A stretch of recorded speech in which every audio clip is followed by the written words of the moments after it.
வாங்க, இன்னைக்கு நாம பார்க்க போறது 20ஆம் நூற்றாண்டின் ரொம்பவே மர்மமான, அதே சமயம் பிரபலமான ஒரு புனிதரை பத்தி. அவர்தான் பாத்ரே பியோ. ஒரு மனிதர், ஒரு புனிதர், ஆனா கடைசி வரைக்கும் ஒரு தீராத புதிர். ஆமா, நீங்க கேட்டது கரெக்டு தான். 50 வருஷம். சும்மா இல்ல, ஒரு மனுஷனோட கைகள், கால்கள், விலா பகுதியிலிருந்து தொடர்ந்து ரத்தம் வடிஞ்சுக்கிட்டே இருந்துச்சு. பார்க்கறதுக்கு இயேசுவோட காயங்கள் மாதிரியே. ஆனா அதுக்கு எந்த ஒரு மெடிக்கல் விளக்கத்தையும் யாராலையும் சொல்ல முடியல. சோ இங்க தான் பாத்ரே பியோவோட கதையோட மையப்புள்ளியே இருக்கு. இது உண்மையிலேயே கடவுளோட அற்புதமா, இல்ல சரித்திரத்திலே நடந்த ஒரு மிகப்பெரிய திறமையான ஏமாத்து வேலையா? வாங்க, இந்த மர்மத்துக்குள்ள நாமளும் கொஞ்சம் எட்டி பாப்போம். சரி, நம்ம கதைக்குள்ள போறதுக்கு முன்னாடி ஒரு முக்கியமான வார்த்தைய புரிஞ்சுக்கணும். ஸ்டிக்மாட்டா அப்படின்னா என்னன்னா, இயேசுவுக்கு சிலுவையில ஏற்பட்ட காயங்கள் மாதிரி ஒருத்தரோட உடம்புல தானாவே காயங்கள் வர்றது, அதுவும் எந்த காரணமும் இல்லாம. இது ரொம்ப ரொம்ப அரிதான, மர்மமான ஒரு விஷயம். நினைச்சு பாருங்க, இந்த காயங்கள் ஒரு நாள் 2 நாள் இல்ல, 1918ல ஆரம்பிச்சு 50 வருஷம் நீடிச்சுது. ஆனா இதையெல்லாம் விட பெரிய ஆச்சரியம் என்ன தெரியுமா? 1968ல அவர் இறந்ததும் அந்த காயங்கள் அப்படியே ஒரு தழும்பு கூட இல்லாம, இருந்த இடமே தெரியாம மாயமா மறைஞ்சு போச்சு. ஓகே, இவ்வளவு மர்மங்கள் சூழ்ந்த இந்த மனிதர் யாரு? அவர் எங்கிருந்து வந்தாரு? அத பத்தி முதல்ல பாத்திரலாம். அவரோட உண்மையான பேரு ஃப்ரான்சிஸ்கோ ஃபோர்ஜியான். ரொம்ப சாதாரண விவசாய குடும்பத்துல பிறந்தவர்.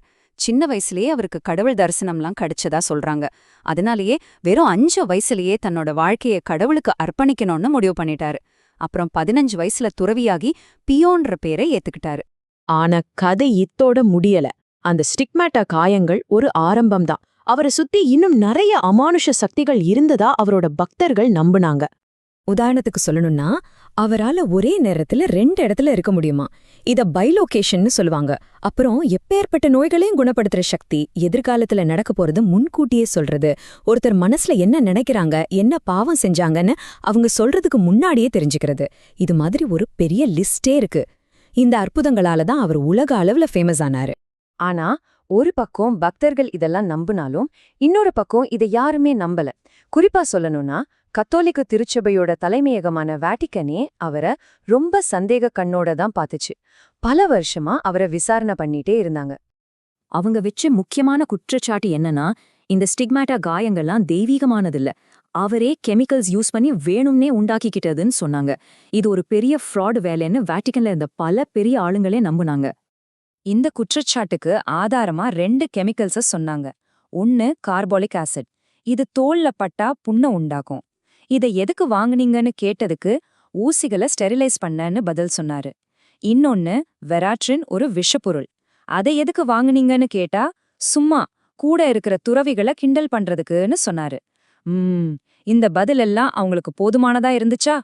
இதுலதான் பெரிய குழப்பமே ஆரம்பிச்சது. வேட்டிக்கன் அனுப்புன ஆளுங்களே ஆளுக்கு ஒரு மாதிரி ரிப்போர்ட் கொடுத்தாங்க. டாக்டர் பிக்னாமிங்கிறவரு இது கெமிக்கல்ஸ்னால வந்த காயம்னு சொன்னாரு. ஃபாதர் ஜெமெலியோ அவர் ஒரு ஹிஸ்டீரியா பேஷண்ட், மனரீதியா பாதிக்கப்பட்டவர்னு சொன்னாரு. ஆனா பிஷப் ராஃபேல் ராசி இது மோசடி இல்ல, உண்மையிலே நடந்த ஒரு விஷயம்னு அடிச்சு சொன்னாரு. பாருங்க, ஒரே கேஸ், ஆனா 3 விதமான முடிவுகள். வேட்டிக்கனோட ஸ்டாண்டும் அப்பப்ப மாறிக்கிட்டே இருந்துச்சு. ஆரம்பத்துல அவரை பொது இடத்துல பூஜை பண்றதுக்கோ பாவம் மன்னிப்பு கேட்கறதுக்கோ தடை விதிச்சாங்க. ஒரு போப் அவரை வைக்கோல் பொம்மன் கூட திட்டிருக்காரு. ஆனா அதுக்கப்புறம் வந்த போப்கள் என்னடான்னா அந்த தடையெல்லாம் நீக்கி அவரை ஆதரிக்க ஆரம்பிச்சாங்க. கடைசில அவர் மேல இருந்த எல்லா குற்றச்சாட்டையும் தள்ளுபடி செஞ்சுட்டாங்க. இதுதான் கதையில ஒரு பெரிய ட்விஸ்ட். சரி, இவ்வளவு சர்ச்சை, விசாரணை, தடைன்னு இருந்த ஒருத்தர் எப்படி கத்தோலிக்க திருச்சபையோட மிக உயர்ந்த பட்டமான புனிதர் பட்டத்தை வாங்கினாரு? அது எப்படின்னு பாப்போம். இங்கதான் கதையோட கடைசி மர்மம் வருது. ஞாபகம் இருக்கா? 50 வருஷமா ரத்தம் கொட்டின அந்த காயங்கள் அவர் இறந்த உடனேயே இருந்த சுவடே தெரியாம மறைஞ்சு போச்சு. ஒரு சின்ன தழும்பு கூட இல்ல. நீங்களே சொல்லுங்க, கெமிக்கல்னால வந்த புண்ணு இப்படி தழும்பில்லாம மறையுமா? இந்த ஒரு விஷயம்தான் அவரை புனிதராக்குறதுக்கான வாதத்தை ரொம்பவே வலுவாக்குச்சு. புனிதர் பட்டம் கொடுக்கறதுன்றது சும்மா இல்ல, அதுக்கு 4 ஸ்டேஜ் இருக்கு. முதல்ல இறைவனின் ஊழியர், அப்புறம் வணக்கத்திற்குரியவர், அதுக்கப்புறம் அருளாளர், கடைசியாதான் புனிதர். இந்த ப்ராசஸ் பல வருஷங்கள் நடக்கும். பாத்ரே பியோ விஷயத்துல அவரோட பேர்ல 2 அற்புதங்கள் நடந்ததா வேட்டிக்கன் உறுதி செஞ்சதுக்கு அப்புறம் 2002ல அவருக்கு புனிதர் பட்டம் கொடுத்தாங்க. அவர் புனிதரா அறிவிச்ச போப் 2ஆம் ஜான் பால் சொன்ன ஒரு விஷயம் ரொம்ப முக்கியமானது. அவர் சொன்னாரு, பிஓவோட காயங்கள் மரணத்துக்கும் உயிர்த்தெழுதலுக்கும் நடுவுல இருக்கிற ஒரு தெய்வீக தொடர்பு காட்டுச்சுன்னு.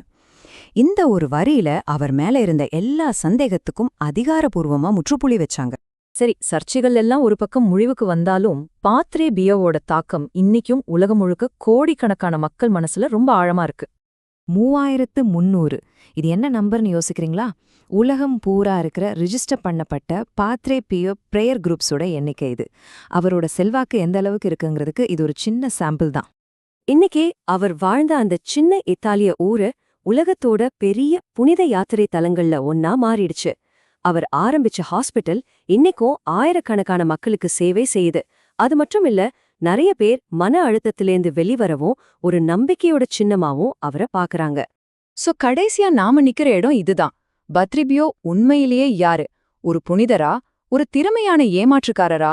இல்ல எல்லாமே சந்தேக கண்ணோட பாக்குற இந்த உலகத்துல நம்பிக்கைங்கிற ஒரு விஷயம் எவ்ளோ சக்தி வாய்ந்ததுன்னு காட்டுற ஒரு சின்னமா? இந்த கேள்விக்கான பதில நீங்க தான் சொல்லணும்.